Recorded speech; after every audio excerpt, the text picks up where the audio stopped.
Hey, everybody. Welcome to the Successfully Unemployed Show.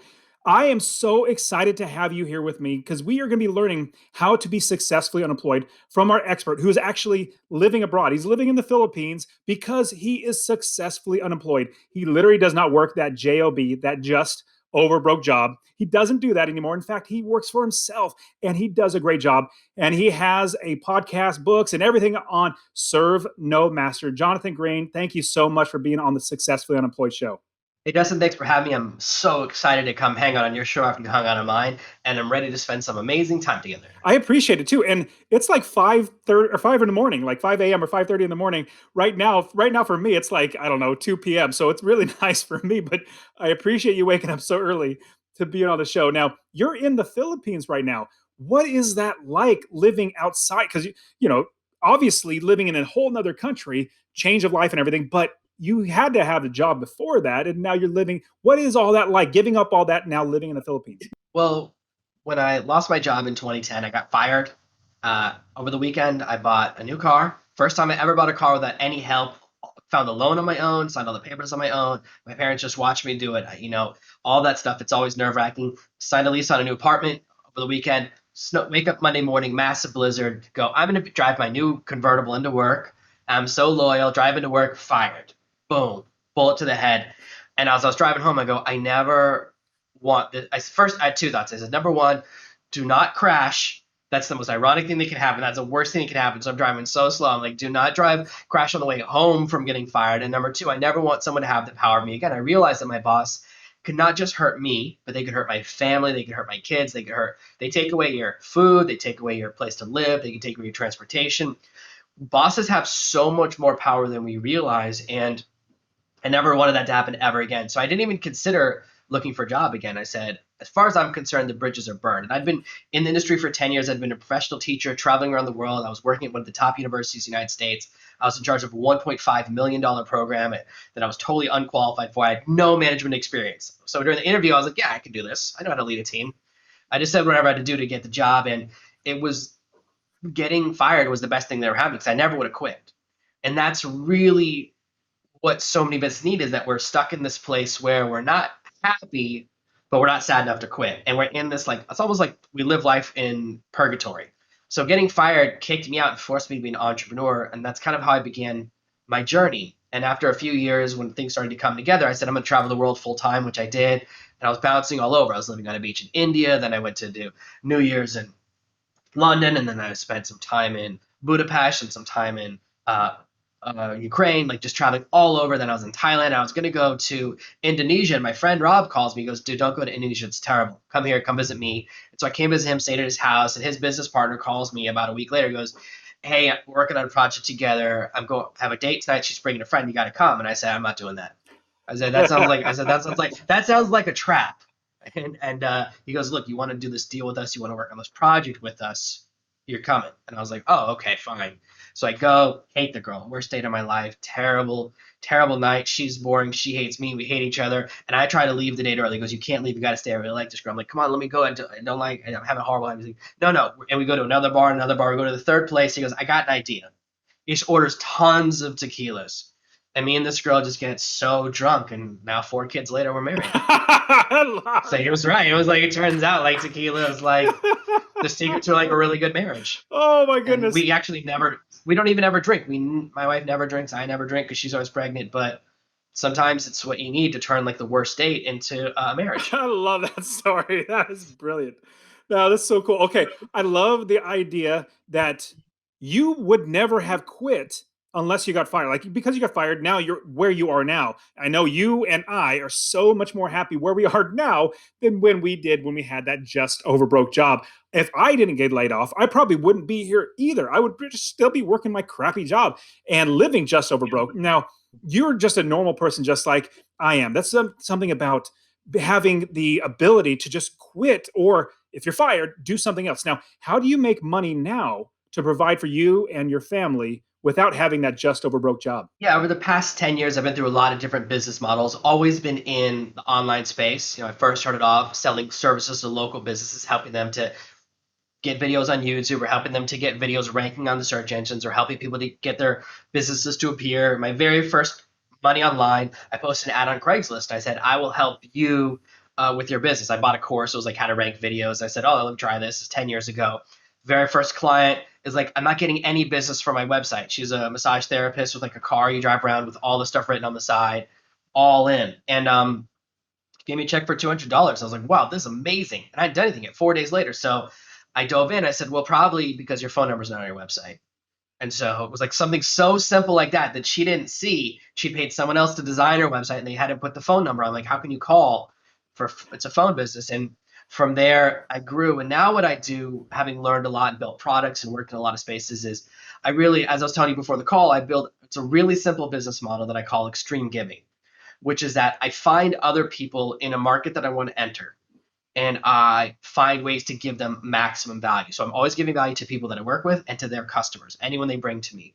So an example of this is that I'll organize any different way to give away stuff. So I'll say, hey, let's all get together and have an event, and we'll all give a talk, or let's be on each other's podcasts, or let's all give our books away for a weekend. We all do a promotion together, and then everyone promotes it at the same time. And what we get is the value of the crowd. So let's imagine that you and I each have a following of 100 people. We get 8 other people, 10 of us, all put our presentation, our product, our book, whatever our main way of presenting ourselves is, in front of those people. So now instead of 100 people who see you every week, you have 900 new people. Now, not all 900 are going to like you. And maybe 10% of 10 of your people that you had before are going to stop liking you. But what you're going to do is you're going to end up with 200 or 300 people who are really into you. Because instead of choosing you, it's like you or nobody, they chose you from a crowd. So what you do is you basically refine your following. So you get the people that are most into me. Like there are people who follow me. They'll hear you as a guest on my podcast. They go, you know what? I'm going to switch to Dustin because I'm into this rental thing. And you know what? That's a better fit for them. So I would rather the 10% of people that don't really, not the right fit for them, move to someone who's a better fit. And then they move a better fit to me. And the core concept of extreme giving is to always overgive. So if someone joins my mailing list, and we all do that. We say, join my mailing list, I'll give you a free course or a free gift. Second day, I go, surprise, another free gift. Third day, I go, surprise, another free gift. I want it to feel like when you're an Oprah and they go, there's a car under your seat. Like I want that feeling, because what people, especially in my market, is it's all a commodity. There are other people that teach how to build a business online. There are other people that teach authorship. You're going to buy from the people that you like or that you want to hang out with. And so I want people to get that entourage feeling. I want them to have the entourage effect. Like, wow, if I hang out with Jonathan, I get free books and free trainings and I get introduced to really great people all the time. So even if someone who's one of my followers gets introduced to you, they'll still hang out with me because they know there's free stuff coming their way, even though you're the person that they're buying from. So I want to create that entourage effect, which is like some like big celebrities. Sometimes they have like 47 or like 100 people that hang out with them. And there's the bottom guy. Now, the bottom guy is still there because he'll get the Beats headphones. Once everyone else has gotten a free set of Beats, he gets them. Or there's like a set of jeans that works its way down the crew, and everyone goes, I don't want these jeans. I don't want these jeans. And eventually the bottom guy gets them. He's still there. He's still getting stuff. He wouldn't be hanging out there if he wasn't getting some type of benefit. And that is what we want people to feel. Obviously, I don't want people to feel like they're the bottom of my entourage, like they're getting the oldest jeans, but getting free stuff or getting that feeling like, oh, this person wants me here, I matter, is what we want to create. And I try to create that in my partners as well. So if I invite someone to an event and I say, first of all, your audience is going to have an amazing experience. Here's why this would be great for your following, which a lot of people miss. A lot of people, I know you probably do. I get those cold emails all the time. Hey, Jonathan, we have a product for you to promote and we made an amazing mind map that you could post on your website. I was like, okay, 2 things for you, nothing for my audience, nothing for me. And if you approach me and say, hey, Jonathan, we've got a promo that can make you a bunch of money, that's cool. That has my attention. But if you go, we have something that will work for your audience, that's much more important to me. I don't want to promote a product or a course that's not good or doesn't offer value, because guess what? That burns my relationship with my audience. And I'm in this for the long haul. I've been doing this 10 years. I want to do this another 40 years. So it's very important to me to really approach people the right way. And I approach everyone and say, hey, rising tide rises all ships. I want to do a cooperative venture. As I used to think, oh, if someone reads my book, they won't read anyone else's. And then one day I looked at myself, I go, I read basically, if there's a space marine or a spaceship or a dragon on the cover, I read it. So I am a voracious reader. I realized I wouldn't stop reading one author just because I read someone else. And it's a crazy revelation to have, but that really changed my approach to business. When it came across my mind about a year and a half, 2 years ago, I said, I got to change my approach, because cooperation is really the most powerful approach. And I started doing that almost 2 years ago now. And once I started seeing other authors and other speakers within my industry, not as competition, but as cooperation, business growth became so much easier. And it's a lot easier. Like, I don't really focus on sales anymore because that all comes together. I just focus on the giving part. The more I give, the more people who like me, then everything else falls into place because the other part of the system is built. But really focusing on giving is so much easier. I never have to hard sell. I never say to someone, you got to buy this program, it will change your life. I don't need to have that conversation. I say, hey, this isn't the right fit for you. That's cool. Eventually, something will be the right fit, or maybe nothing will be, but I'm glad you're hanging out. And they'll invite their friends, and eventually the right people find me. So there's so much in there to unpack, and we'll unpack that in just a second. But I want to know, how does that translate into money for your family? Because you can give, give, give, give, but when does it actually start returning? Will you start making money for all the giving? Because I think it's a great idea to extreme giving. In fact, I give out so much. I have YouTube channels, I have podcasts, I have books, I literally have articles, I have so many things. But at the same time, I can give. How do you make money? Sure. So I believe my business model is a three-part business model. Part one is traffic, and that is people who've never heard of you hearing of you for the first time. So that's people discovering you.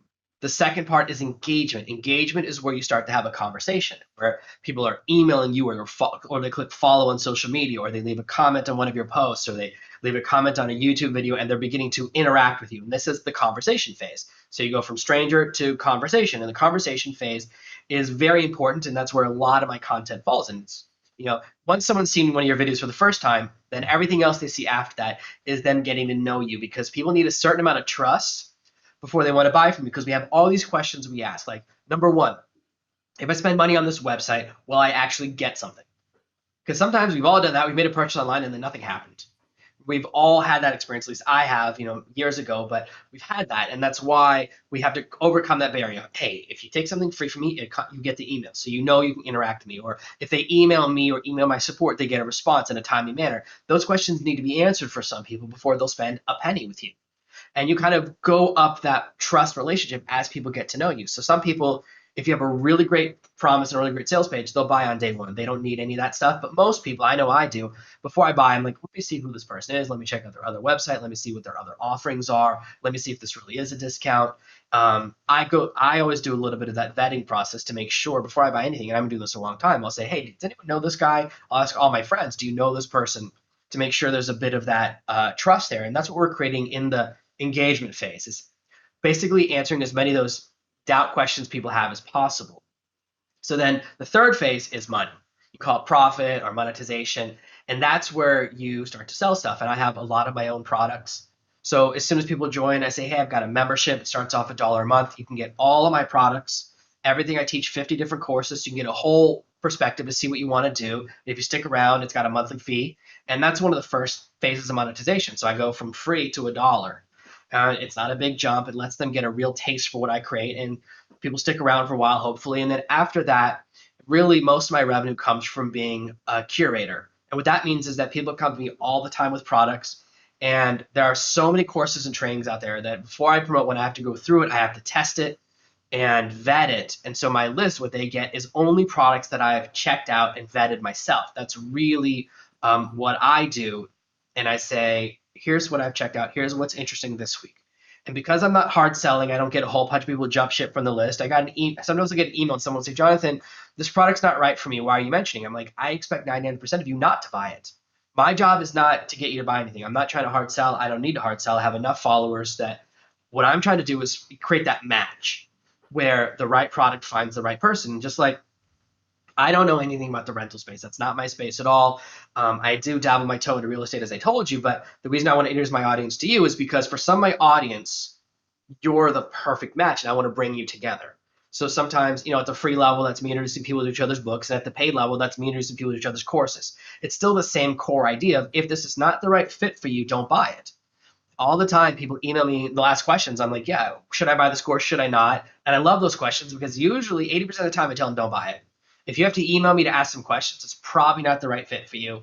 Especially if they're things like, oh, can I split it over 3 credit cards? I'm like, no, don't do that. Nah, I never encourage that. I never want people to do that. Yeah, I'll get a commission. That's how I make my living, but it's not worth it. I don't want to put anyone into a bad financial situation. I say, look, I know this sounds like an amazing deal. You can't afford it right now. Then don't. stick to something you can't afford. Go through one of my free programs, make some money first. I teach you how to make money without spending anything. I have a free program that works. You don't need to put a dollar in. Make money, then spend for profit. I'm a big believer in that because I don't want anyone to have debt. I think debt's the worst thing you can have in your life. And so I teach people the principle that I live. So the key to extreme giving is that if you don't really believe in it, you can like fake it at first, but then when someone emails you and you're like, oh, if I tell them yes, I'll make an extra $2,000, even though it's not the right fit for them, that's a hard conversation. Someone bought a product last week and I was trying to talk them out of it. I was like, I don't think this is the right fit for you, but he didn't listen to me. So what can I do? I accept it, but I really believe that it's important as my role as the curator or the person who puts things in front of you to make sure I don't put stuff in front of you that doesn't work. I don't put stuff in front of people that doesn't have a big refund period. I like it to have a nice 60 days, at least 30 days, but 60. A lot of the things I find, I say 60-day refund periods have a long time to go through it and test it, make sure it works. I'll go through all the training, or someone on my team goes through all the training. Usually, if we have enough time, we'll try and actually implement the entire program and make money from it to make sure that it works. So we do a lot of that vetting process, which people in their life, they don't have time to do, or they don't have the expertise. Just like you have your property manager to vet the properties because they understand the area. What people get from me is that I'll say, look, this program seems cool, but I don't think it works. And if something doesn't work, I'm not going to promote it. And that's really important to me because I don't want to waste my time or my audience's time. So that is my job, is to gate out the stuff that doesn't really work or that's not the right system, and to find people that are really good. And as you mentioned before, there are people who teach real estate that aren't actually doing it. There are people, they read other books and then they reteach. Same in every industry. My job is to vet those people out and say, is this what you do, or is this what you teach? And it's two very different things. Those are people who travel around the country. They shoot a video in front of a boat with two bikini girls, and they say, "Come on down to the airport Marriott. I'll teach you how to buy a property. No, no money down." It's always the airport Marriott, at least in my experience. And they don't make their living from land; they make their living from teaching, and that's very different to me. So one of the things about me is that I have all my own products. My products generate maybe 10% of my revenue. I make most of my money from giving away stuff and from recommending other products. So I make much of my living as an affiliate now. And that was just something I just had to accept because people look to me more for my recommendations and for my guidance than they do wanting to replicate exactly what I do. Because not everyone wants to do what I do. Not everyone wants to write books. Not everyone wants to make Facebook videos. A lot of people want to do e-commerce. Guess what? I don't do e-commerce. If they want to buy and sell t-shirts, I don't do that. But I can find you the right person. So what I have is the network effect. And actually, I have because of the number of customers I bring, I can negotiate with someone. I say, look, I notice your refund period is 15 days. You got to make it 30 for my audience, or you got to add an extra bonus for my audience. So I'm able to negotiate things. And actually, I have a broker who represents me, my friend Mike. We started working together last year. Mike gets a percentage of everything I sell, but he gets it out of the owner, not me. So I don't even pay him. But Mike represents 40 people like me. So when I tell someone I want an extra 15 days, Mike can say, no, you got to give him an extra 45 days. So he has more power. And I didn't understand that for a long time. I was like, why would I have an agent? He's like, watch this. And he's able to, because I have a rep who has that authority, that gives my customers and my followers more experience or a better experience.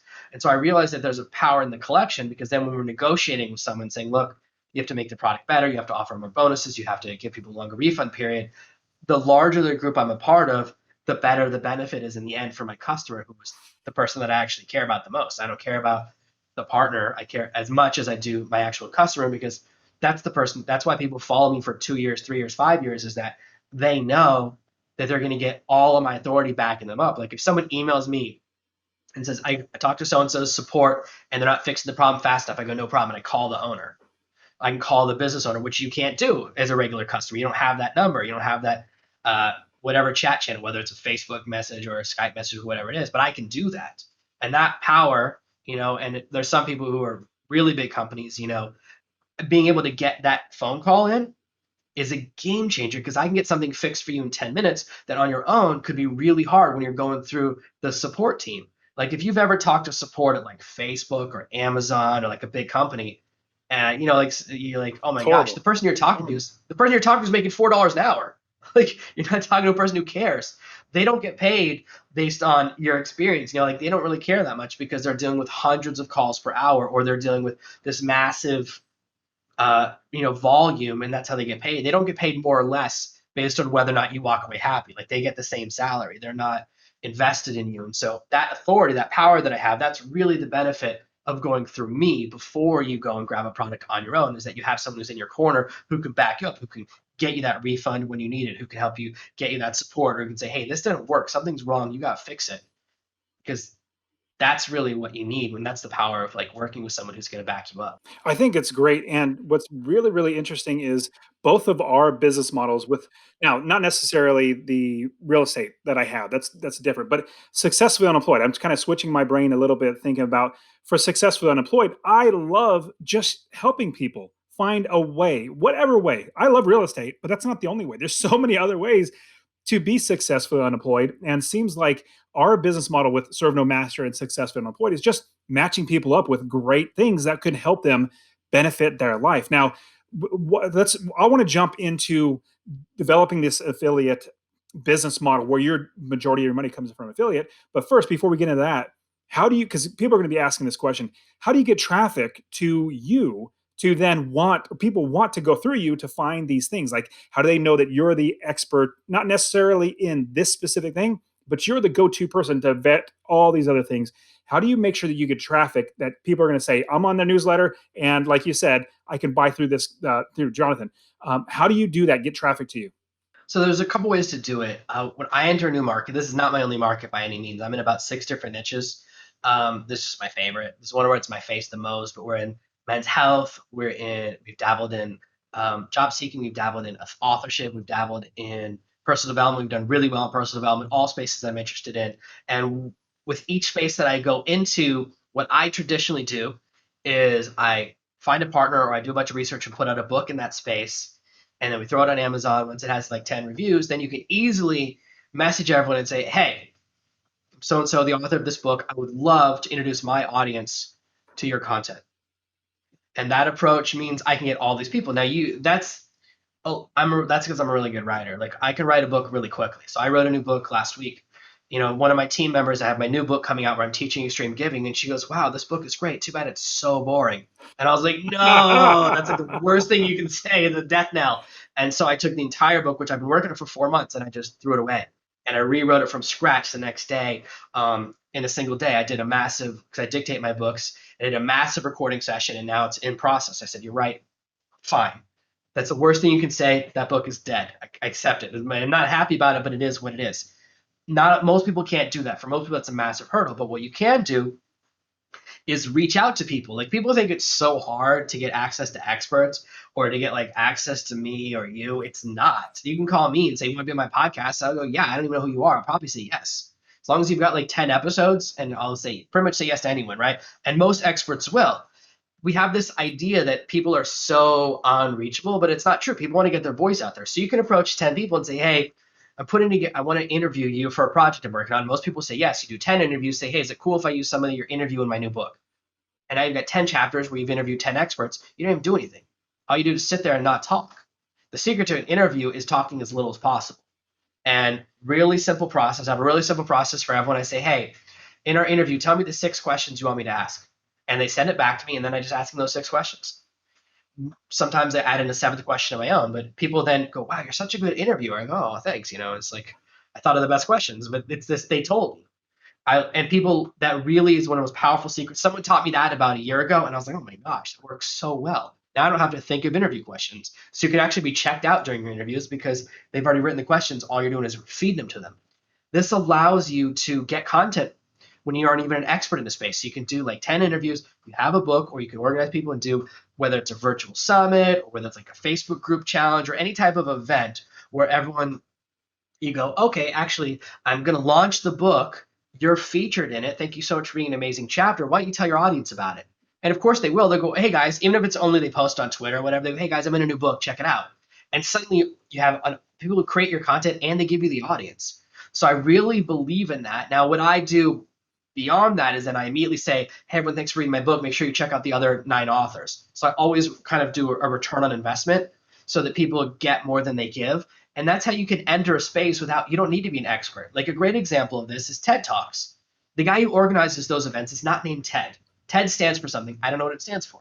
And I also don't know the name of the guy who organizes events, and no one does. Unless you're a TED Talks nerd, and I've watched a lot of TED Talks. I don't know the name of the guy. You never really see him introducing the speaker, right? The speaker comes up and starts, but that guy is a facilitator. And TED Talks are the most famous talks, I think, in the world, the most famous type of that type of event that I know of. No one cares who he is, right? It's not about his authority or his expertise. It's his networking, his ability to bring an expert. So you can be a facilitator with no experience. And one of the things you can do is you can say, we've invited people like this, and this to be in this event. Are you interested? Now, the secret is to make a list of your target speakers or your target participants, whatever type of event you're going to do, whatever type of organization you can do. And this works in your neighborhood as well. If you're like a local mechanic, you can just start cooperating with all your neighborhood and create more power and get a lot more audience in front of you as well. But you say, oh, we've invited all these people. But then you start by inviting people that are like tier three, the people with the smallest audiences, because then they're going to tell their friends that are a little bit more successful than them, the tier two people, and they go, oh, so someone, I have friends who have an audience that's, for every follower I have, they have 1,000. They're 1,000 times bigger audience than me. But guess what? I'm still friends with him on Facebook. We meet in person twice a year when I go to conferences. So if he sees my name on an event, he's more likely to say yes. So you can say, these are the people that we're going to invite. These are the people we're going to go after. And actually, if you get the people level 3 because they see those top names, they go, yeah, I want to be on a bill where this headliner is, right? Like I want to be on the same at the same concert where Red Hot Chili Peppers are playing, whatever your favorite band is. So they say yes. Then the people level 2 say yes because their friends are there from level 1. And then when you reach out to Red Hot Chili Peppers, they go, oh, well, a bunch of our friends, the guys we hang out with, were on tour. One of our old opening acts is playing this thing. Yeah, we'll do it. So you can actually climb up that authority tree by saying, here's who we're going to invite, and then starting low and working your way up. That is a master networking class just in like a quick, like 2 seconds or 2 minutes. That was brilliant. So I love that idea. And I know as I network, the more people I talk to, the more people I get to know who I am, and vice versa, the more I serve other people, just like you're talking about, it helps my business so much more because in doing that, it's just economies of scale. Like you just keep getting bigger and bigger because you're helping other people. They're finding their own market, you're finding your market, and you're working together. The market's just getting bigger and bigger. So I love that. Okay, so from there, now once we're going to start saying, you know what, I want to curate affiliates or curate ways for you to whatever it might be, sell on Etsy or whatever it might be.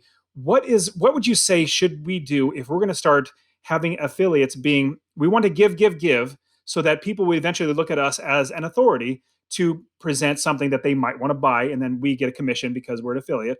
How do we get started doing that? Or what's the first thing you can think of, or we should do to get started doing that?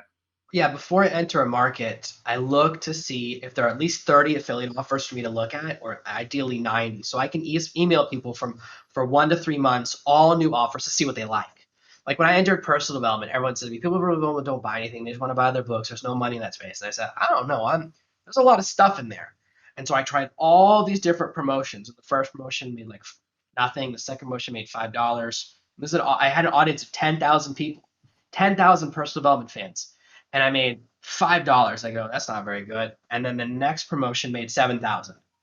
So we had a fail, big hit, knock it out of the park. Next promotion was like 5,000. So we figured out what people liked, and we tried a lot of different ideas. You have to be first willing to let people vote, and the best way to vote is with their credit cards. So I'll put stuff in front of people and go, are you guys interested in this? Do you like this? Do you like numerology? Do you like astrology? Do you like tarot cards? Are you interested in learning how to do like The Secret? Are you interested in learning how to build a business? Are you all these different things, right? Like, what areas are you looking to develop? And then they tell you. So we tried a lot of different ideas, and we discovered that they were really, really interested in like how to make vision boards was really important to them. And I said, okay, that's fine by me. Like, okay, vision board stuff sells really, really well. And also, they're very interested in different types of like space bracelets or mystical bracelets. I go, okay, if that's what you guys want, let me find different companies that sell these bracelets. I don't know. I don't wear one. I don't know anything about that. I don't wear jewelry. But if that's what people are interested in, I don't have a problem with that, right? Like what I don't, there's certainly stuff, there's spaces that I won't go into where it's stuff that's like unethical or medical stuff. I don't do that. Like if I'm not an expert, I'm not going to recommend medical treatments. Like I get invited to do stuff like that all the time. I go, no way. No way. For me, if someone wants to buy a $10 bracelet that gives them good luck, I don't have a problem with that. And I say, and I just make sure, like I told you earlier, that they have a 60-day refund policy. So if they wear the bracelet for 45 days and they don't have good luck, they can send it back. So that's how I vet. is that if it's something I'm not an expert on, I make sure that the customer has a vetting ability and that it's run through a company that I know actually honors the refunds. Because there are plenty of companies that offer a big refund policy and don't do it. And those are the things that my job is to look out for, is to know like the different types of scams. Like there's a reason I've never promoted a site. A site online is almost always a scam. It's almost always someone who is rotating payment processors. So by the time you ask for a refund, that payment processor is closed, that account is gone, so you can't get a refund. Or they send you the sample and then they bill you. The sample doesn't arrive before you get billed for the first month's worth of the supply. That kind of stuff I stay so far away from. It's just not worth it to me. I don't care how much money you can make. It's just like, that's not the business I'm in. I'm not in the business of pretending to help people. I'm in the business of helping people. So when I enter a market, I look to see, are there 30 to 90 products that I can make money promoting and that I feel okay ethically promoting? Because there are so many things that I won't promote. So it has to cross those two barriers. And there's things that, like, spaces that I don't go into at all, but mostly I look for, can I actually help people? Can I actually find things? Can I actually use my process to sift? And then I just start showing people stuff and I say, oh, this is what people like the most. So now the next group of people that I get in front of me, I'm going to show them this offer first instead of third. So we start to move the order things around based on people's interest. And the best way to find out what they're interested in is what they spend money on. That's what I'm really looking for, is to match those two things. So what's great is that interest and profitability intersect. So now it's easy for me to promote things that people want to hear about because I only mention the things that they're actually interested in. That's brilliant. Now, you did mention something I absolutely need to touch on, hiring somebody to either be like an affiliate manager or something like that. But I never even thought of like where you have one affiliate manager that's actually having other people working with him and they have a bigger push or pull off of affiliates. So, talk to us about that. Yeah, so I am always trying to find new things to promote or things that are fresh. And because sometimes people are running the same offer for 2 years. I'm like, no, I need something new. I want something that's working. And just like I can't vet, my customers can't vet everyone. I can't vet everyone either because there are so many things out there. I can vet one or two offers a month. But then you have someone who's working with 40 people. That means they have 40 to 80 offers getting vetted a month.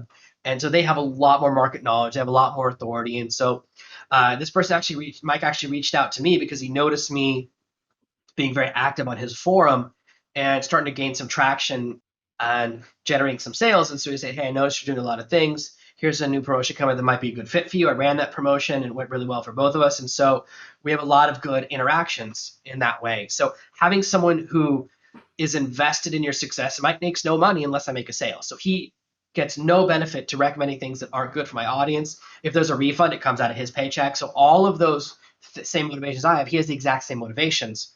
He's just a higher level type of networker. He doesn't directly deal with customers. He just deals with people like me. So having someone like that to help you find offers. I'm talking to him right now because we're running a promotion right now. I'm like, I'm not sure if this is going right. Is this person, da da da. I had an issue with someone last year who didn't pay me on something, and Mike jumped in and helped me out there. So having someone who's got your back really helps because there are so many promotions. There's so many ways to make money online. There's so many businesses.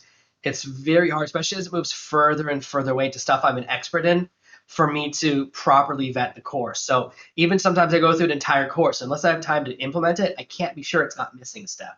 I went through an entire promotion recently and it seemed like it all worked. And then I did a test with my team and I go, oh, this is missing a critical step. And it took us 6 weeks to find it because we had it, and we spent several $1,000s testing the system to find it because you can't really know if something works. Like, look, you can take me and have me inspect a car. I don't know if it works unless I drive it, right? You can look at everything until you turn the machine on and build it. It's very hard to know. So that's why I like to have someone in my corner, because it just gives me a little bit more power. And I didn't really understand that for a while, like until actually he helped me with a negotiation, right? Like he can get people on the phone who normally won't talk to me, because there are people who are doing $1 million in sales a week. Guess what? I don't do that. So, but he has the level of authority that people will listen. So he gives me, is like having like a big guy behind you. So, how do you find somebody like that? Are there? It doesn't sound like there are very many. In fact, I've never heard of many people actually even doing that. How do you find somebody that would actually be in that place, but then also say, "Yes, I would work with you." Yeah, so they're usually called a JV broker is the name for this type of person. What they do, most people in this space, what they do is they find an offer, and their job is to find lots of affiliates for that offer. So they're kind of representing the product owner. But what I looked for, and they are in spaces, you just have to kind of look for them, is someone who does more, is a little bit more freelance, doesn't work for one particular offer, but actually represents a lot of offers. So what I had been doing for a long time was when I have a good promotion, say I recommend your product, it does very well for me, and then I'll say to your affiliate manager, your JV manager, I'll say, hey, can you recommend other products for me to promote? And because I get coming on an introduction, I started getting a lot more juice that way, and that really helped for me. But then finding the next level is I started looking on there's like forums for people that are affiliates or marketers in that space, and I just started reaching out to people. Mike actually owns that forum, so he owns like a forum that's called like the JV like online business JV forum. So by reaching out to him directly because I was appearing on a lot of leaderboards or people that I was promoting were talking about me, I was able to get like a really good rep. And it's kind of like you know, the more you sell, the better rep you can get. Then you can get more sales, then you can get a little better rep. It's just like anyone else, right? Like they change agents as they become more famous. So I have worked with other people in the past who just couldn't quite deliver it the same way. But a lot of what I need from him is actually insider knowledge. Like, hey, is this promotion really happening? Is this person really as good as they say they are? Is those questions are so critical. So you're just looking for people to have that insider knowledge and you basically look for someone who has a Rolodex of other people like you. And it's standard in my part of the industry that it's called tier two, where if you introduce like an affiliate, you get a 10% commission. It's pretty much standard across my entire part of the industry. It has been for the 10 years I've been doing this. So that's someone who's just they're a professional tier two. They're a professional. They take people and introduce them to products, and you just find someone who has a good reputation or who you like. And again, I don't pay Mike anything. He gets paid by the person whose product I'm selling, so it doesn't even come out of me. That's like the best type of commission. So finding someone who's ethical and like a nice person who will tell you the real deal is all really important, and especially because he's financially invested in it. And of course, he takes care of me, so I take care of him. I make sure that people know he's my rep, so that when I'm promoting them, they don't, skip him out. Because sometimes he'll tell me, and then I sign up for the person's form directly, not through his link. And I go, no, no, Mike's who brought me to you. So I always make sure he's taken care of so that I'm one of his favorite people. It's the same thing. Like the people you take care of will always take care of you.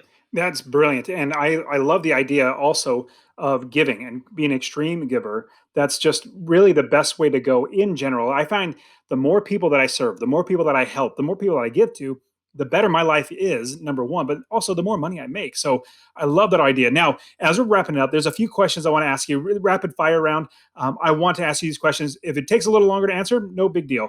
But the first question in the rapid fire round is, if you were to go back and give your younger self any bit of advice, could be business, life, or anything like that, what would it be?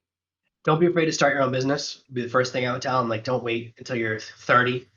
And number two, learn copywriting. Like, if I could go back and change the order in which I learn things, I would have learned copywriting first, hands down. I completely agree. For anybody who does not know what copywriting is, it's basically words, selling things, whatever it might be. And I completely agree. Copywriting is phenomenal. If you know how to write words or even write words that you can actually speak out well, that help people to understand that they need to buy this product, it's by far one of the best things you can learn in your business. So that's great. Now, if somebody is already getting started and they want to have something where they're giving, giving, giving, but they also wanted to be an affiliate, what is some advice? Because you've given us tons of great stuff. Is there anything that we might have left out that you can give them as they're building a business that are connecting people with affiliates? Yeah, my advice is to stop waiting. Most people, they go, oh, I don't have enough authority. And they go, I can't email people, I can't ask people to appear in my event. What happens when someone finally does it, their biggest problem is they get too many yeses. I remember one guy I was working with about 8 months ago. He goes, Jonathan, everyone said yes. What do I do? I have too many. I just did an event last month where we got 4 times our usual response rate. We thought we were going to have 10 people. We had 52. And I was like, oh no. So our tech, like we had to do a massive rebuild of the infrastructure because we weren't ready for that. And we had 2 people who said yes. And it was like, no, what happened? What happened? So you're more likely to have that problem when you reach out. Like, an example of this is when I was in music school about 13 years ago. I emailed the drummer from who was on Michael Jackson's song Beat It. Guess what? He moved back the next day. You think you can't reach out to people. Like you can reach out to someone random or so you could probably, I mean, it's a little bit more For celebrities and stuff, it's like you got to reach out to them through social media and stuff. But the number of people who respond to you is very high. And we always have this misconception about how much people make. I guarantee you, if I wanted to have a book where I interview 10 astronauts, I could do it. And I could probably have all 10 astronauts say yes by next week. There's this thought that it's so hard. Guess what? People like attention. If you make people feel good and you make them feel like you're giving value and you are not trying to belittle them in any way, right? Like you're focused on lifting them up and lifting their audience up, then they want to get their name out there. Nobody can name the third guy to step on the moon. How much does that stink? Like, golly, I'm number three. It wasn't that bad, but no one remembers you, right? So we have this misconception that it's so hard to reach out to people. Like, if you've ever seen now, you can get basically any '80s band to do your kid's birthday party for $5,000. So like all these bands, right? They see all these things that seem impossible. No, once people are off the peak, they're just trying to make a living. Whether they're doing speaking events or they're trying to promote their own book, whatever they're doing, they're just trying to make that living. And I'm totally cool with that. I respect that in every way, right? So reaching out to people, it's not scary. Just do it. So sometimes I see someone I'm going to do an outreach to, and I'm like, this person would never say yes. I'm trash compared to them. I know who they are. And then they say yes right out the gate. I'm like, whoa, what? And I have the preconception it's in here, not in the real world, because it's someone that's a celebrity to me, not someone that's a celebrity to everyone else, or not someone. So some of the people that I get from my events are really, really well known, and I didn't know who they were. I get people all the time like, oh, how did you choose me? You're already a super big fan. I'm like, oh no, my outreach team found you. Our outreach team just finds people that are awesome. So we interview people that are awesome all the time. So that's our approach is we just look for awesomeness. We look for people that give me value. So I don't watch a lot of TV. I don't follow a lot of podcasts. I don't have that much time to follow 100 podcasts a year, right? So we have this process that I developed when I was on my own before I started hiring a team. But it's really just reach out to people because there are people who say yes to me who have no idea who I am, is most. 90% of the people who participate in my events have no idea who I am. They don't vet me. Like they don't do a whole background check. They don't call my parents. They just look and see, they check out my website maybe and see what kind of stuff I've done in the past, other people I've invited. They go, okay, that sounds cool. So it's not as hard as you think. So give me one name if you could think of the biggest one that you said. I probably won't get this person, but you reached out and they actually did say yes. Is there one that comes to mind? Yeah, there's my heroes and authors, a guy named S.J. Scott, who's done insane numbers of money. Like he sold millions of books as an independent author like us, and he wrote the foreword to the second edition of my book, Serve No Master. Why? Because I cold emailed him, and then we've actually we wrote two books together. So now he sends me money every month from a book we wrote together, and I get a royalty from him. It was really amazing. He's someone I was like, I want to work with this guy. I want my name to appear next to his in Light, so it will help me sell more books. And he was someone I never thought would work with me. And I emailed him like 4 or 5 years ago. I said, "Oh my gosh, I love your book. You're so cool. You're doing so many things. Maybe you've noticed my book near yours in the charts." And of course, his books are always higher, and he had so many books doing so well. His book Habit Stacking did like millions of dollars in royalties. I was like, "Oh, that's like my dream." And we started emailing back and forth, and it was just from a cold email. And it worked with other people too. There's a guy called Patrick King who does very, very well on Amazon. So the biggest people I reached out to were other authors who I thought would never talk to me. And he wrote the forward to one of my books. I wrote the forward to one of his books. And it was just one of the first types of exchange that I started dabbling in was what I call forward exchange, which I'll write a forward for your book, you write a forward for my book. So that way our books appear in each other's search results. That's so cool. Man, Jonathan, you gave us so much great insights. And last question, what is one book that it could be business or nonfiction, but basically nonfiction, but business or life? What is one book that has impacted you the most that we should read? I would say, I know it's like so obvious, but The 7 Habits of Highly Effective People, like it's crazy how a book that's 100 years old still really works. That's why it's always on the top of the charts. And mostly it teaches you how to communicate with people, which is the secret. Like the biggest lesson that I've learned is that consistent action is the secret to success. It's not about doing something really big one day and having like a viral video or having something really big happen. It's really about putting in consistent work, posting a video to Facebook every day, posting a video to YouTube every day, answering emails every day, whatever it is. It's that process. And along the way, if you treat people in a way that makes them feel good, then your business will grow. Like I used to think it was really complicated, but if you just make people feel good about themselves, you treat them in a way that makes them feel like a person and not a commodity, like you're not using them, then people will say yes and do things with you that you never would have thought possible. It's very possible to have amazing things happening just by treating people well. And I think the 7 Habits of Highly Effective People does help you how to treat people nice. I love it. I definitely think that is a fantastic book, and being able to treat people better and make people feel happy about themselves, or feel more joyful, feel better about themselves, is such a great thing. Now, Jonathan, you give us so much great insights. I know people are going to want to reach out to you. How would they find you? Can they listen to your podcast, and how would they know more about you? Yeah, there's some easy things you can do. You can type Serve No Master into any search engine, and that'll be all the top 10 results. It's always going to show my book or my blog or my podcast. And if you want to, I have a book called Fire Your Boss, which is about how to take that first step and say to your boss, I got some bad news, you're fired, which is the best feeling in the world. And you can get that for free at servemaster.com/boss. And when you do, please tell me about it, because I love if you can take a picture, even better, of your boss's face. Because I remember the first time I fired someone and they go, but I'm paying you. And I go, and yet you're fired. He goes, no, it doesn't work that way. And I go, and yet it appears that it does. It appears that you just got fired. And I love it. it was one of my, I hated it. I hated working for him, and it felt so amazing. And I love sharing that feeling with everyone else, to realize you actually are capable of so much more than you've ever thought before. There's greatness within you. I love it.